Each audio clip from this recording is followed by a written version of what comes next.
Hello, নমস্কার বন্ধুরা। আমি পক্ষ থেকে আরেকটা আজকে নতুন ভিডিও নিয়ে আসলাম।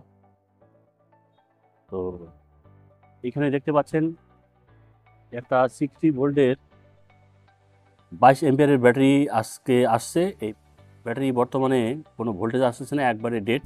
ঠিক আছে, তো এটা সরাসরি আপনাদের সামনে খুলে এখন আমি চেক করব যে ব্যাটারিটার কী সমস্যাটা। তো যেটা হচ্ছে ব্যাটারিটার কোনো কোনো ভোল্টেজেই আসতেছে না। এখানে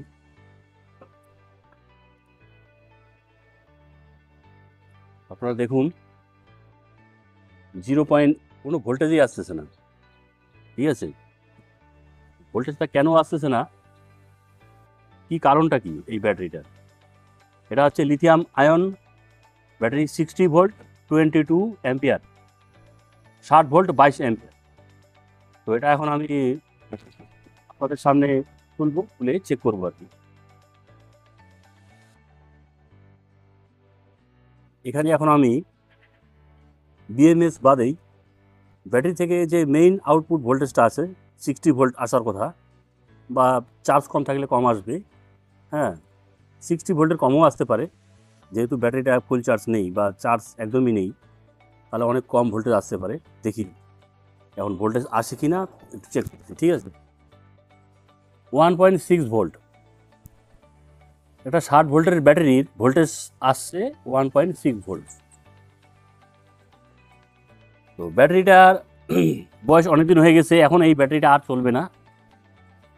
এটা যা বক্স আছে বক্স তাই থাকবে। হ্যাঁ, ব্যাটারিটা এখন এটা নতুন করে বানিয়ে তারপরে এটা প্যাক করতে হবে। আপনারা দেখতে পাচ্ছেন এখানে হচ্ছে এই যে বিএমএস এখানে লাগানো আছে। এই ব্যাটারিটা এখন খুলে যতগুলো সেল আছে সেলগুলো সব চেঞ্জ করে দিয়ে নতুন সেল লাগিয়ে তারপরে ব্যাটারিটা নতুন করে বানাইতে হবে, তারপরে এই ব্যাটারিটা চলবে। এটা 3 বছরের উপরেও হয়ে গেছে আর ব্যাটারিটা চলছে না। ঠিক আছে, একবারে নষ্ট হয়ে গেছে এই ব্যাটারিটা। আমি চার্জে একটু দিয়ে চেক করলাম, চার্জও নিচ্ছে না, কারণ প্রত্যেকটা সেলের আইআর অনেক হাই হয়ে গেছে। আইআর অনেক হাই হওয়ার কারণেই সে ব্যাটারি আর চলে না, মানে একবারে ফেলে দেওয়ার মতো অবস্থা। লিথিয়াম আয়ন বা লিথিয়াম ফসফেট, লিথিয়াম প্রিজমেটিক, টোটো ই রিক্সার ব্যাটারি এবং মহিন্দ্রার যে ট্রিও ব্যাটারি, সেটাও রিপেয়ার করা হয় এখানে। ইলেকট্রিক স্কুটি, ইলেকট্রিক বাইক, আপনাদের যে কোনো রকম সমস্যা, মাইলেজ পাচ্ছেন না ঠিক, 5 কিলোমিটার 7 কিলোমিটার 10 কিলোমিটার যাওয়ার পরেই মাইলেজ বসে যাচ্ছে, বা হঠাৎ করেই গাড়ি অর্ধেক রাস্তায় বন্ধ হয়ে যাচ্ছে। তার কারণটা কি? যখনই দেখবেন হঠাৎ করে আমার ব্যাটারি চার্জ আছে ফুল চার্জ, অথচ হঠাৎ করে গাড়ি বন্ধ হয়ে গেল, ব্যাটারি আর চলছে না, তার কারণটা হচ্ছে কি, লিথিয়াম আয়নে যখন চলতে চলতে অনেক দিন যখন বয়স হয়ে যায় ওর, মানে 2.5-3 বছর, যখন 3 বছর যখন হয়ে যায়, তখন ওটা কি আইআর, ইন্টারনাল রেজিস্ট্যান্স যখন হাই হয়ে যাবে, লিথিয়াম আয়নের ক্ষেত্রে হোক বা লিথিয়াম ফসফেট ক্ষেত্রে হোক, তখন ভোল্টেজটা ড্রপ করে দেয়।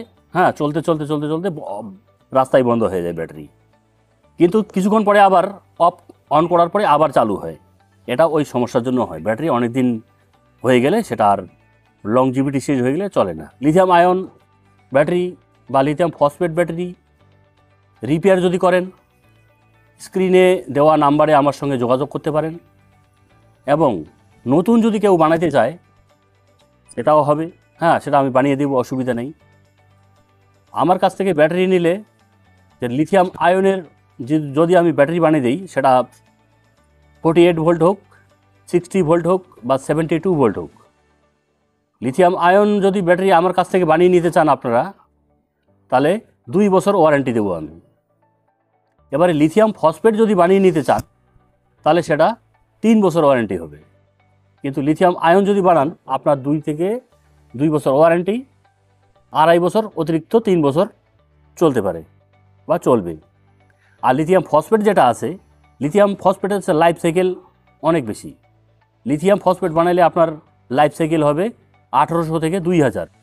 মানে এখন ঘটনা হচ্ছে কি, লাইফ সাইকেলটা মানে কি, লাইফ সাইকেল কাকে বলা হয়? লাইফ সাইকেল হচ্ছে, মনে করেন এই ব্যাটারিটা আমি একবার চার্জ করলাম, একবার ডিসচার্জ করলাম, মানে চার্জ করে আমি সারাদিন চালানোর পরে ব্যাটারিটা একবার পুরো ডাউন করলাম বা ডিসচার্জ হয়ে গেলো ব্যাটারিটা, এটাকেই বলা হয় এক লাইফ সাইকেল। তো 365 দিনে 1 বছর, তো 365 দিনে আমি যদি চার্জ করি ব্যাটারিটা, হ্যাঁ, তাহলে 1 বছর, মানে 365 দিন চার্জ করা আর ডিসচার্জ করাকে 365 লাইফ সাইকেল বলা হবে। তাহলে 2 বছর 730 বার চার্জ করলাম এবং ডিসচার্জ করলাম, এটাকে বলা হবে 730 লাইফ সাইকেল। এখন ওই যে আগে বললাম 2.5 থেকে 3 বছর চলবে, এটার লাইফ সাইকেল হচ্ছে 8 থেকে 900। তাহলে আর কতদিন চলবে? 3 বছর গেলে এই ব্যাটারি আর চলে না। তো আপনারা ফসফেটের একটু রেটটা বেশি পড়বে, এটার থেকে ওই 2000-3000 মতো একটু বেশি পড়বে। তাহলে আপনার কি হলো, 4 থেকে 5 বছর ব্যাটারিটা চললো। তাহলে হিসাব করে দেখবেন, আয়নের থেকে আপনারা যদি ফসফেট ব্যাটারি বানান, হ্যাঁ, 4 থেকে 5 বছর চলবে। তাহলে লাইফ সাইকেলটা আপনাদের বলে দিলাম। এখন এটা হচ্ছে লিথিয়াম আয়ন ব্যাটারি, এটা লিথিয়াম যেহেতু ছোটো বক্স, হ্যাঁ, ছোটো বাক্স, তাই লিথিয়াম আয়নেই এটা বানাইতে হবে। তার কারণ ফসফেট যদি আমি বানাই তাহলে একটু চওড়া হবে, জায়গাটা একটু বড় লাগবে, তারপরে এটা আবার এই বক্স স্কুটির মধ্যে ঢুকবে না, ঠিক আছে, অনেক সমস্যা হয়ে যেতে পারে।